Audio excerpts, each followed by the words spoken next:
So hello and welcome to the video. Winter beard has gone and I'm ready for the summer.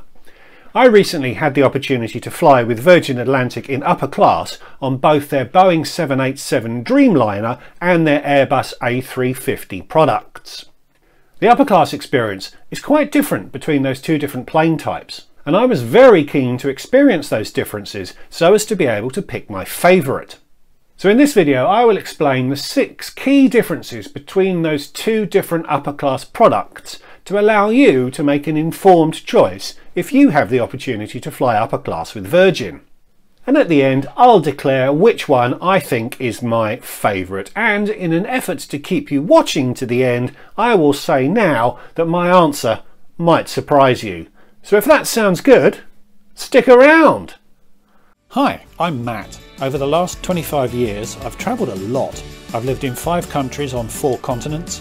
I've flown over 1.3 million miles. I've visited over 100 countries, every American state, but I'm nowhere near done. So subscribe and perhaps you'll pick up some hacks, hints and tips to make your next trip better.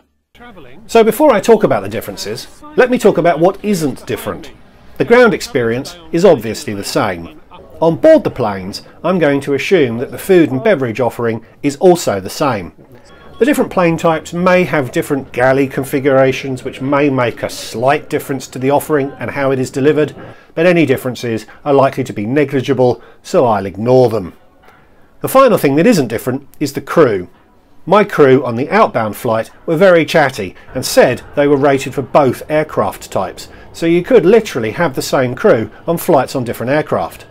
I'm pretty confident to say that the quality of the crew is not going to differ, so isn't a reason to choose one plane type over the other. 2 more quick points. Virgin has the same seating on its 17 787s as it does on its 10 Airbus A330s. The Loft is configured a little differently, but when I talk about the 787 I am also talking about the A330. Virgin currently has 9 A350s in its fleet with the new upper class design, so you are still far more likely to experience the old seat, as that configuration is on 75% of Virgin's planes. The older planes will get upgraded to the new product eventually, but the process is yet to start and Virgin hasn't announced a timeline for the refits. And finally, if I'd made a video a year ago about whether I prefer the 787 or the A350 seat, I'd have said neither. When Virgin's 787s were delivered, Boeing had all sorts of problems with the engines, meaning Virgin couldn't fly many of the aircraft they'd bought. To overcome this, they leased 4 Airbus A330s from the now defunct Air Berlin, which they used to plug their schedules, often I believe from Manchester. These planes had a different, and many argued a better business class configuration than either the 787 or the A350. Now the 787 engine issues have been resolved, these 4 planes have been retired from the Virgin fleet, meaning Virgin's best seat is history and you do now only have a choice between the 2 seats I'm talking about. So difference number 1 is a biggie, and it's immediately obvious when you board the plane. It's the seat's orientation. The 787 utilises a reverse herringbone configuration. This was actually quite a revolutionary design when it was launched.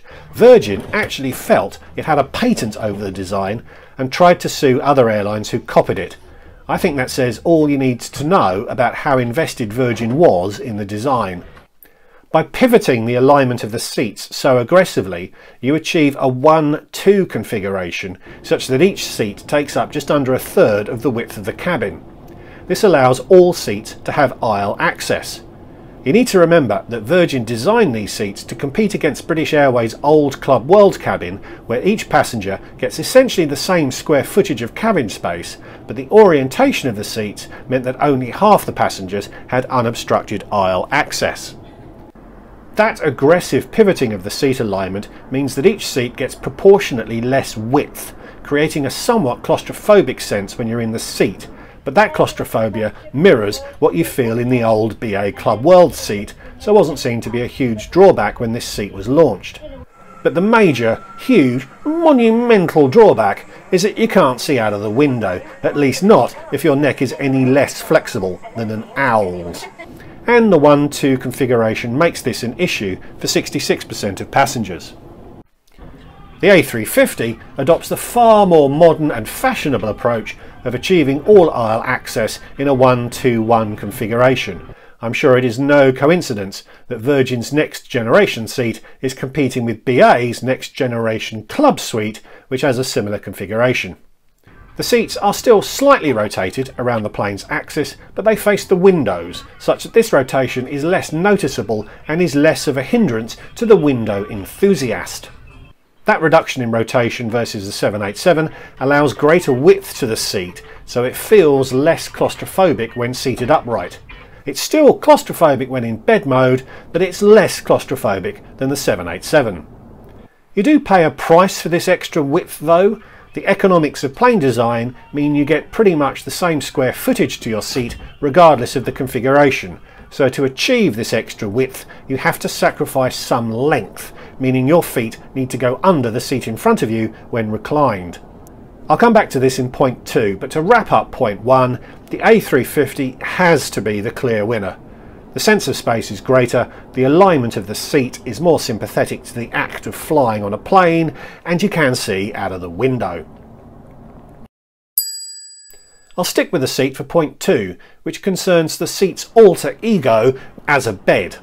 The 787 seat is very unusual in that you cannot convert it into a bed from the seated position, another consequence of the rotation and seat width trade-off I previously mentioned. Some feel that the degree of recline that is available to you when seated is inadequate, although I didn't find this to be a problem on my flight. Instead, you have to exit the seat and the crew will convert it to a bed for you.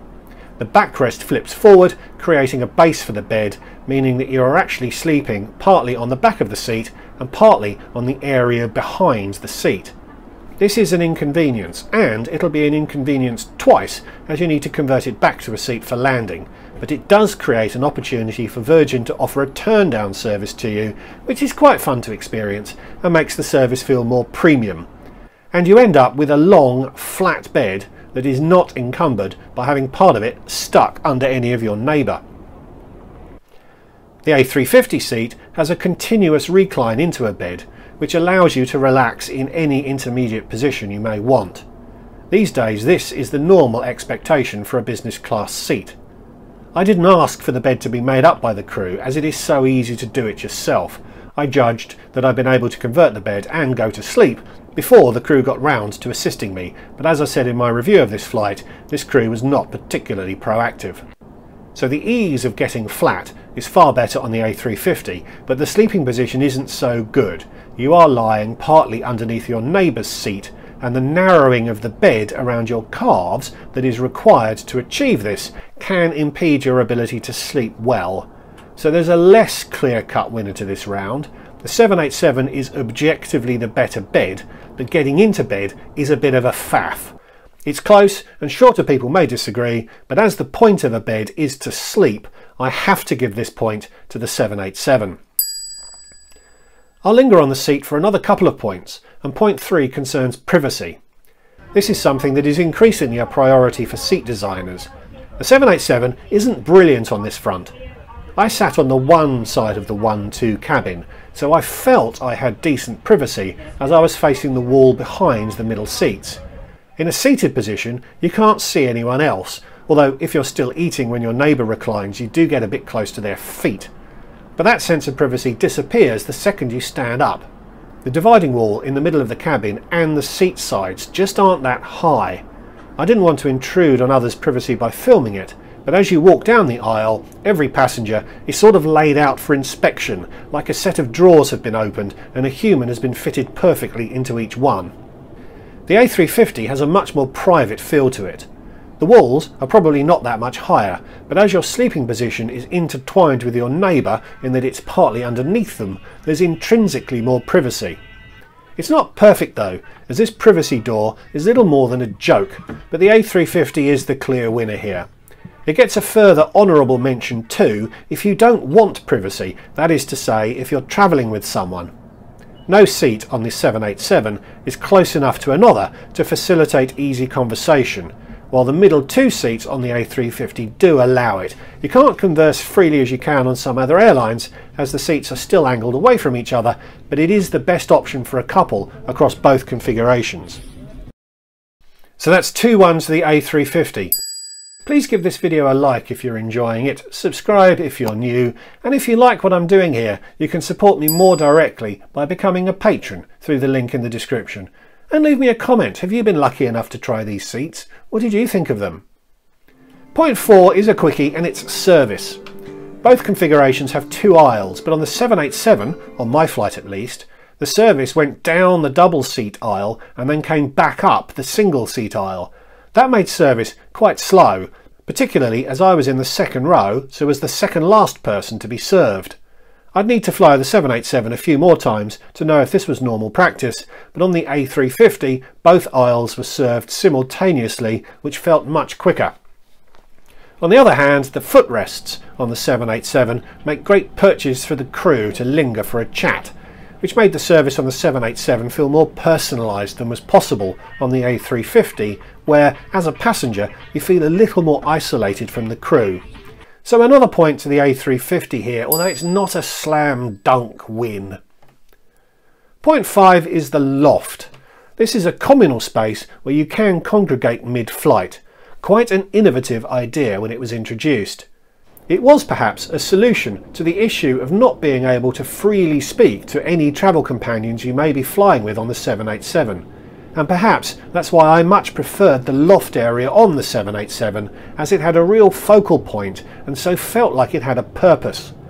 Less space is invested in the loft on the A350, perhaps because the seat configuration makes a communal space less necessary, but the space that was devoted to the loft area lacked a focal point and seemed a bit pointless really. Neither space was used much on either flight, but I think it would be easy to overlook the space on the A350. It almost feels like a crew rest area rather than a valuable guest amenity. Point to the 787, narrowing the A350's lead to 3-2. Point 6 takes us back to the seat, and it concerns the seat's other features. The TV on the A350 is much bigger with better definition, and as many of you pointed out in the comments to my review on that flight, the screen doesn't have to be stored for takeoff, even if that's not made clear to passengers. We're so used to having to store screens that I assumed we needed to on the A350, as Virgin didn't say otherwise. This means that in addition to the higher quality of the screen, the A350 entertainment system is a gate-to-gate feature, to use the vernacular. Storage is pretty rubbish on both planes, which is disappointing given the newness of the A350's design. People travel with stuff, so to not provide any real storage is a real shortcoming. But the A350 offers more than the 787, although both planes offer extremely poor storage options. And I have to make a point about the seat's build quality. My A350 seat had 3 pretty serious defects, despite being only a couple of years old, and overall I felt that the A350 was quite cheap and plasticky. But overall the A350 shades this one again, not in an overwhelming way, but there's enough to give it a 4-2 overall win. So, will I always fly the Airbus A350 with Virgin from now on? Well, here's the twist. Probably not. Neither seat is such a blockbuster that it is a clear winner in this very limited competition. And when I compare Virgin's wonderful, new, revolutionary A350 seat to what else is out there, it's a bit disappointing. It's good, it's just not great.